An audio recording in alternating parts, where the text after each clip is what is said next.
సాగుబడి తెలుగు రాష్ట్రాల్లో ప్రతి రైతుకి, ప్రతి వ్యవసాయ ప్రేమికుడికి, శ్రేయోభిలాషులందరికీ కూడా బాగా ఎరిగిన పేరు సాగుబడి.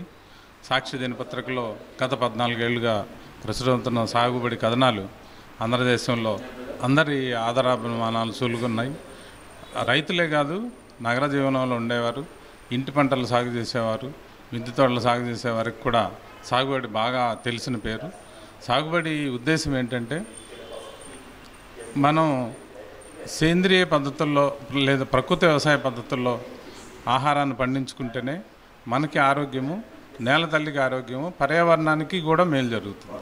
ఈ 3 ప్రయోజనాలు ఉన్నాయి కాబట్టి రసాయనాలతోనే విపరీతంగా చేసుకుని ఆరోగ్యాన్ని పాడు చేసుకుని పర్యావరణాన్ని పాడు చేసుకునే కన్నా ప్రకృతి సేంద్రియ పద్ధతుల వైపు మన వ్యవసాయ పద్ధతుల్ని, మన ఆహార పద్ధతుల్ని మార్చుకోవాల్సిన అవసరం ఉంది. ఈ విషయాలకు సంబంధించి రైతుల అనుభవాలు, శాస్త్రవేత్తల పరిశోధనలు, గ్రామీణ శాస్త్రవేత్తల, గ్రామీణ ఆవిష్కర్తల ఆవిష్కరణలు, వీటన్నిటిని కూడా ప్రజల్లోకి తీసుకెళ్లడమే సాగుబడి ఉద్దేశం. సాక్షి దినపత్రికలో ప్రతి మంగళవారం ప్రచురితం అవుతూ ఉంటుంది. ఈ మధ్య బుధవారం రోజు ఆన్లైన్లో ఈ పేపర్లో కూడా బుధవారం ప్రత్యేకమైన పేజీ పెట్టాము. అవి కూడా వీటన్నిటినీ ప్రపంచవ్యాప్తంగా ఏంటంటే, మన భూములు నాశనం అయిపోతున్నాయి. ఇప్పటికే 40% భూములు రసాయనాలు ఎక్కువ వాడడం వలన, వాతావరణ మార్పుల వల్ల, కరువులు కాటకాలు రావడం వలన భూములు నాశనం అయిపోయాయి. అవి సాగుకి యోగ్యం కాకుండా పోయాయి. ఇంతకుముందు సాగు చేసే భూములు 40% ఇప్పుడు పనికి రాకుండా పోయినాయి. ఆ శాతం పెరుగుతూ వస్తుంది. ఇది రసాయనాలు ఎక్కువ ఉపయోగం, దాన్ని ఇంకా నాశనం చేస్తున్నాయి. రసాయనిక ఎరువుల్ని వాడదలుచుకున్న వాళ్ళు సమతుల్యంగా వాడాలి. సేంద్రియ ఎరువులతో కలిపి అవి ఇవి మిక్స్ చేసుకుని సమతుల్యంగా వాడుకోవాల్సిన అవసరం ఉంది. గ్రాడ్యువల్గా, క్రమంగా పూర్తి స్థాయిలో ప్రకృతి సేంద్రియ పద్ధతులకి మళ్ళాల్సిన అవసరం కూడా ఉంది. పూర్తిగా ప్రకృతి సేంద్రియ పద్ధతులు అయితే మనకి ఆహార కొరత వస్తుందేమో, ఆహార భద్రతను కోల్పోతామో అన్న ఆందోళన లేదు. ఈ పద్ధతులు, అనేక పద్ధతులు అందుబాటులోకి వచ్చినాయి. అందులో చాలా పరిశోధనలు జరుగుతున్నాయి. ఇంకా చాలా పరిశోధనలు జరగాల్సిన అవసరం ఉంది. కేంద్ర రాష్ట్ర ప్రభుత్వాలు, కొన్ని రాష్ట్ర ప్రభుత్వాలు, కేంద్ర ప్రభుత్వం కూడా ప్రకృతి వ్యవసాయాన్ని ప్రోత్సహించడానికి పూనుకొని విధాన నిర్ణయాలు చేయడం వల్ల చేస్తున్నాయి. ఇటీవలనే national mission on natural farming అనేది కేంద్ర ప్రభుత్వం ప్రకటించి దానికి 3,000 కోట్ల రూపాయలను కూడా బడ్జెట్ కేటాయించింది. ఇంకా పరిశోధనల మీద కూడా పూర్తి దృష్టి పెట్టాలి ప్రభుత్వాలు. పట్టణాల్లో, నగరాల్లో ఉండే ప్రతి వినియోగదారుడు గమనించాల్సింది ఏంటంటే, మనం తినే ఆహారంలో ఉండే రసాయనిక అవశేషాల వల్లనే మన ఆరోగ్యం పాడవుతుంది ఎక్కువ. అందుకని రసాయనాలు లేకుండా వాడకుండా పండించిన సేంద్రియ ప్రకృతి వ్యవసాయ పద్ధతుల్లో పండించిన ఆహార ఉత్పత్తులనే మనం ఆహారంగా తీసుకుంటేనే ఆరోగ్యం బాగుంటుందనేది అందరూ గుర్తించాలి. ఆ పద్ధతుల్లో పండించే రైతులను ప్రోత్సహించాలి. రైతుల దగ్గర నేరుగా కొనుక్కోవడము, లేదంటే రైతుల సహకార సంఘాలు, రైతు ఉత్పత్తిదారుల సంఘాలు అంటారు, FPOలు అంటారు. వారి దగ్గర నుంచి నేరుగా మనం కొనుక్కుంటే మనకి సేంద్రియ ఆహార ఉత్పత్తులు కూడా తక్కువ ధరకే, మంచి ధరకే, అంటే రైతుకు కూడా గిట్టుబాటు అయ్యే ధరకే మనకు నేరుగా వస్తాయి. మధ్యలో వ్యాపారస్తుల వల్ల కొంత రేటు పెరుగుతున్నట్టు, ఎంతవరకు రసాయనం లేకుండా పండించారని మన నమ్మకం లేనట్టు అనిపిస్తూ ఉంటుంది.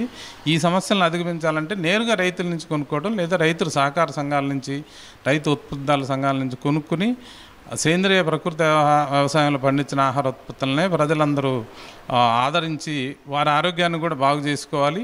అదేవిధంగా భూమిని కూడా బాగు చేసిన వారు అవుతారు. మనం నగరాల, పట్టణాల్లో ఈ ఉత్పత్తులు కొంటేనే గ్రామాల్లో రైతులు సేంద్రియంగా ప్రకృతి వ్యవసాయం పండించగలుగుతారు. అందులో శ్రమ ఎక్కువ ఉంటుంది, చాలా శ్రద్ధ పెట్టి చేయాల్సి ఉంటుంది. కాబట్టి కొంచెం ఎక్కువ ధర ఇచ్చైనా వారిని ప్రోత్సహించాల్సిన అవసరం మనకుంది. ఆ నేలను కూడా బాగు చేసుకోవడం, పర్యావరణం బాగు చేసుకునే బాధ్యత కూడా మన వినియోగదారులుగా మనకుంది. కాబట్టి ఈ బాధ్యతను మనం అందరం గుర్తించాలి. సాగుబడి పుస్తకంలో కూడా మేము ఈ కథనాలందరినీ, రైతుల కథనాలు, చిన్న రైతులు, పెద్ద రైతులు, ఏ పంటలు చేసే రైతులైనా ప్రకృతి సేంద్రియ పద్ధతులుగా అనుసరించి శ్రద్ధగా, దీక్షగా వ్యవసాయం చేసే రైతులు ఎవరికి కూడా ఏ ఇబ్బందులు, కొన్ని సమస్యలు ఉన్నప్పటికీ వాళ్ళు చేసి మంచి దిగుబడులు తీస్తున్న వాళ్ళు ఉన్నారు. తక్కువ నీరుతో, సగం నీటితోనే పంటలు పండించేవారు ఉన్నారు. తుఫాన్లు, కరువు వచ్చినప్పుడు కూడా ప్రకృతి వ్యవసాయంలో పండించిన పంటలు నాశనం కాకుండా, పాడవకుండా ఉంటున్న సందర్భాలు చాలా చూసాం మనం. వీటన్నిటికీ కూడా ప్రకృతి వ్యవసాయం చేయడం అనేది చాలా అవసరం అనేది ఈ పద్ధతులన్నీ కూడా, ఈ రుజువులన్నీ కూడా ఇప్పుడు ఉన్నాయి. కాబట్టి ప్రజలందరూ సేంద్రియ ప్రకృతి వ్యవసాయ పద్ధతులను ప్రోత్సహించాలని మనసారా కోరుతున్నాను. అందుకు సాగుబడి పుస్తకం చాలా అద్భుతంగా ఉపయోగపడుతుంది. రైతులైతే మీరు స్వయంగా కొనుక్కొని చదవండి. మీరు రైతు ప్రేమికులైతే ఈ పుస్తకాన్ని కొని రైతులకి బహుకరించండి. ఈ విజ్ఞానాన్ని శాస్త్రీయ విజ్ఞానం ఇది, ఇందులో ఏ అపోహలకి అపవాదులకి తావు లేకుండా చక్కగా రాసిన పుస్తకాన్ని మీకు ప్రజలకు అందిస్తున్నాం. కాబట్టి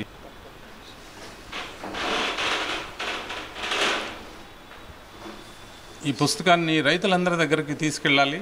ఈ శాస్త్రీయ ప్రకృతి సేంద్రియ వ్యవసాయ విజ్ఞానాన్ని రైతులందరికీ కూడా చక్కగా అందించి వారికి చక్కటి జ్ఞానాన్ని అందించవలసిందిగా, వారికి తోడ్పాటును అందించవలసిందిగా కోరుతున్నాను. ఇది ప్రభుత్వాలు కూడా ఈ విజ్ఞానాన్ని ప్రోత్సహించాలి. సహకార సంస్థలు కూడా, రాష్ట్ర స్థాయి కేంద్ర స్థాయి సహకార సంస్థలు కూడా ఈ ప్రకృతి వ్యవసాయ విజ్ఞానాన్ని రైతుల దగ్గర తీసుకెళ్ళడానికి